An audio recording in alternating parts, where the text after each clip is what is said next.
Lastly, I want to do one more game preview here, a highlight game for our ATS YouTube page. That is the Packers and the Vikings. And I think this is a very interesting game as well. Packers, a fraudulent 13-3 team last year. Everybody will agree with that. But they beat the Vikings twice last season, which is something that helped springboard them to the NFC North Championship. Vikings laying 2.5 here, total 45.5, 46 or so. Again, one of these division games in week one. We got a lot of those, a lot of familiarity. We've talked about continuity. The Packers have a lot of it. The Vikings don't. Is that the difference in this game? Well, we're certainly seeing as far as in the market, because all summer long, you've seen professional money come in on the Packers here. A lot of guys that I respect took the Packers early on in the summer, plus 3.5. Obviously, blew right through a very key number of 3. So you got to respect that in that regard, in my opinion. But, man, even with all the turnover for me, I still think Minnesota, at least in my power ratings, I have them power rated as the best team in that division. Now, what gets complicated is, I think Minnesota is going to be one of those teams that's probably most affected by not having the crowd noise in the dome. That can be one of probably top 5, top 6 crowd noise venues in all of the NFL. Not having that, what is that worth? A half point, a point and a half, 2 points? I'm not sure at this point. Minnesota is one of those teams that I give more than 3 points to as far as home field advantage. My number's 3.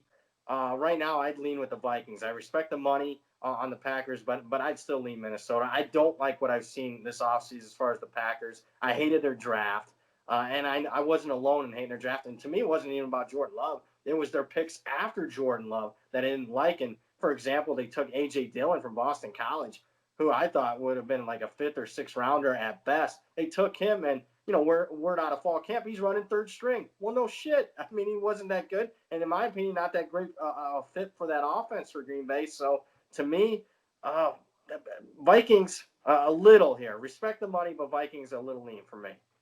Well, as we talked about one of our previous videos here, division dogs in week one, 38, 16, and 1 in the last 55 games. I don't know if I love Green Bay in this situation. However, one thing I do love here is teasing Green Bay up to plus 8.5. There you go. This is the prototypical Stanford Wong teaser where you tease through 3 and 7. And furthermore, with extra points now being a mess in the NFL, you get 4, you get 5, you get 6. You're getting some really important numbers here in the NFL to take Green Bay up to 8.5. And the thing about Green Bay is when you look back at them from last season, they were an outstanding first quarter team, one of the best first quarter teams in the NFL. You tease them up to 8.5, give them an 8.5 point head start, and they have a good first quarter. You're sitting in the catbird seat for most of that game. And Minnesota probably not the best of catch-up teams here with no Stephon Diggs. Adam Thielen is always hurt, does get the lion's share of the targets when Diggs isn't in there. So he'll have to have a big game. You wonder about Jefferson if he even ends up playing for the Vikings. So I think this is a great spot to use one of those 6-point teasers on Green Bay. Take them from 2.5 to 8.5.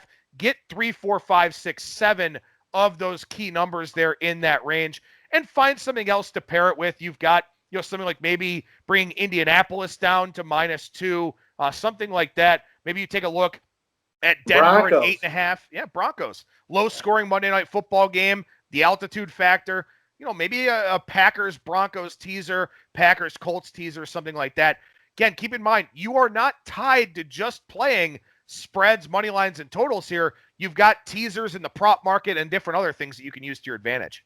Absolutely, and that's where the industry's moving. And even a guy like me has been so ingrained, side and total. It's even tough for me to think that, a lot of times transitioning to all the derivative markets. But, I mean, advantage teaser has been good to me the last couple of years.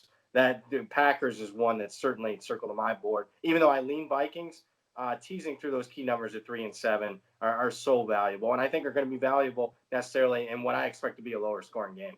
Yeah, lower scoring game. And again, you got this high variance environment here and, maybe getting 6 points, maybe a little bit of a safety net here. Again, variance and teasers generally don't go together well. That's why you don't see a lot of them in college football.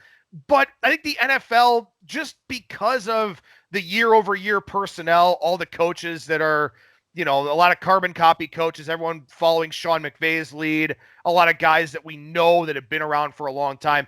it's just a more projectable, safer kind of environment here, I think, earlier on in the season for us to bet with a little bit more confidence. And if you can bet with confidence and use one of those teasers, as you said, one of those advantage teasers, probably a pretty good idea here early on in the NFL season. Absolutely. Would highly recommend it. Well, make sure you check out our full podcast shows on ATS.io radio, and make sure you keep enjoying these videos over on our ATS YouTube page as well.